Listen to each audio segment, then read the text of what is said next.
यार मुराद अली, और तुझे याद है पिछली बार सैलाब आया था, कितनी तबाही हुई थी। और मेरी गजाला का सारा जहेज बह गया था। अच्छी तरह याद है यूनस, और मेरा घर भी तो गिर गया था। सारी मज्जें बह गई थी, रोज 20 किलो दूध बन जाता था। सब कुछ तबाह हो गया था यार। अगर इस साल भी सैलाब आ गया ना, अल्लाह खैर ही करे। यार वो अमर शहर से पढ़ के आया है ना, सुना है बड़ा सियाना है। कौन? ओ अच्छा, वो मास्टर जी का बेटा। हाँ हाँ वो ही। ऐसा कर मुराद अली, चल उठ, पहले उसके पास चलते हैं, उसको सब पता होगा इस बारे में। चला। ओ ठहर यार, रोटी छोटी खा के जाएंगे। जब सैलाब आता है तो बहुत सा जानी और माली नुकसान होता है। अम्मा, पिछली बार खाला परवीन को भी तो सैलाब के दिनों में ही करंट लगा था ना। हाँ पुत्र, अल्लाह जन्नत बख्शे उसको। इसीलिए तो बारिश के दिनों में सारे गांव वालों को कहती हूँ कि बिजली की तारों और बिजली से चलने वाली चीजों को इस्तेमाल करने में बड़ी एहतियात की जरूरत है। सुरैया, ओ सुरैया पुत्र किधर है तू? जी अब्बा, इधर हूँ।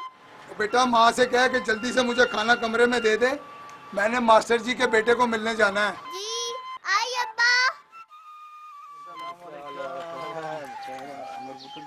अस्सलाम वालेकुम।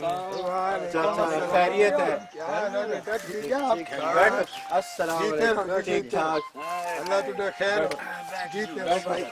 हाँ आओ चाचा। क्या हाल है चाचा? अल्लाह का शुक्र है पुत्र। बस आज मैं और यूनस कुछ परेशान थे किसी बात में, सोचा तुमसे मशवरा कर लूं, और चंगा हुआ शायद पुत्र भी बैठा हुआ। हाँ जरूर चाचा, खैरियत तो है ना? ओए सब खैरियत है पुत्र, वैसे ही गुजरे वेले को याद कर रहे थे। तुम्हें तो पता है पिछले साल सैलाब ने कितनी तबाही मचाई थी, कितना नुकसान हुआ था हम सबका। हाँ चाचा। जब भी बरसात ज्यादा होती है ना, सैलाब ने तो आना ही आना है।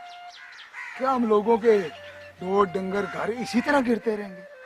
बस चाचा, हमारा इलाका ही कुछ ऐसा है। ज्यादा बारिशें होती हैं तो नहर या नाले में सैलाब आ जाता है।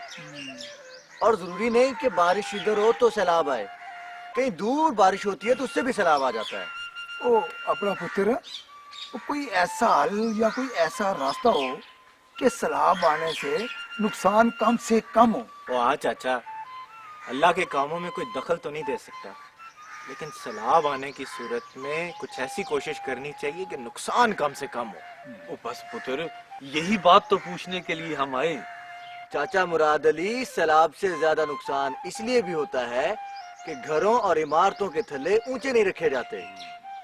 जैसे ही बारिश होती है सारा पानी गलियों और घरों में आ जाता है। होना तो ये चाहिए कि सारे घर और स्कूल ऊंचे थलों पे बने होने चाहिए, ताकि सैलाब आ भी जाए तो पानी अंदर दाखिल ना हो। और घरों में लकड़ी के शहतीरों की बजाय लोहे के शहतीर इस्तेमाल करें। चाचा कुछ एहतियातें सैलाब के आने से पहले की हैं। मसलन पुत्र? पहली बात, दरियाओं और नहरों में पानी के बहाव पर नजर रखनी है। रेडियो और टीवी तो हर घर में मौजूद है, तो उससे भी बाखबर रहना है। दूसरी बात ये कि घर वालों और मवेशियों को किसी महफूज जगह मुंतकिल करना है, और तमाम हंगामी नंबरों पर सैलाब की इतला देनी है। माल मवेशियों को बीमारियों से भी तो बचाना है ना, तो सैलाब आने से पहले महकमा ज़राअत और उमूर हवानात से मशवरा करके जानवरों की जरूरी वैक्सीन भी करा लें। और एक आखिरी और सबसे ज़रूरी बात, एक प्लास्टिक बैग में शनाख्ती कार्ड, ज़मीन के कागजात, तालीमी असनाद और पासपोर्ट वगैरह डालकर किसी ऊंची जगह पर रखें। समझ गए हम।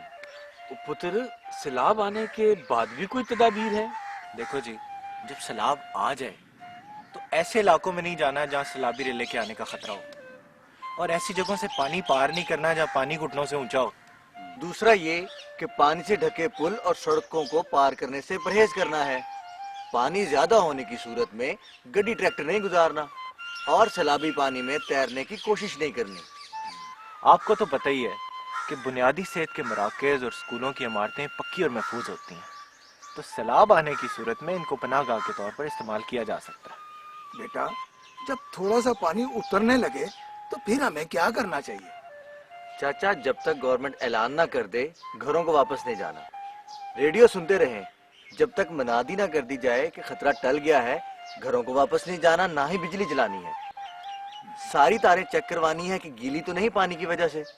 और हाँ, मवेशियों को बिजली के खंभों से नहीं बांधना।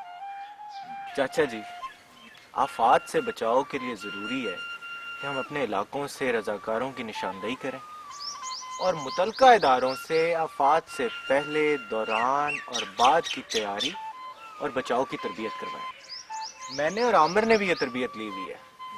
आप भी टाइम निकाल के जरूर जाएं। बाकी चीज तो अपनी जगह चाचा, मगर सेहत के मामले में बिल्कुल सुस्ती नहीं करनी। सैलाब आए तो बीमारियां फैलने का खतरा बढ़ जाता है, इसलिए एक डब्बा जिसमें मरहम पट्टी और जरासीम मारने की दवाएं हों हर घर में होना चाहिए। और चाचा, कुदरत जब अपनी सख्ती दिखाती है ना, तो इंसान कुछ नहीं कर सकता।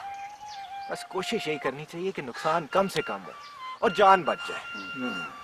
ओ पुत्र, ठीक कहा है तूने। अब काम ये करना है कि ये बातें घर वालों, दोस्तों, संगियों, गांव वालों और बच्चों को भी बतानी है, ताकि हर कोई मोहतात रहे।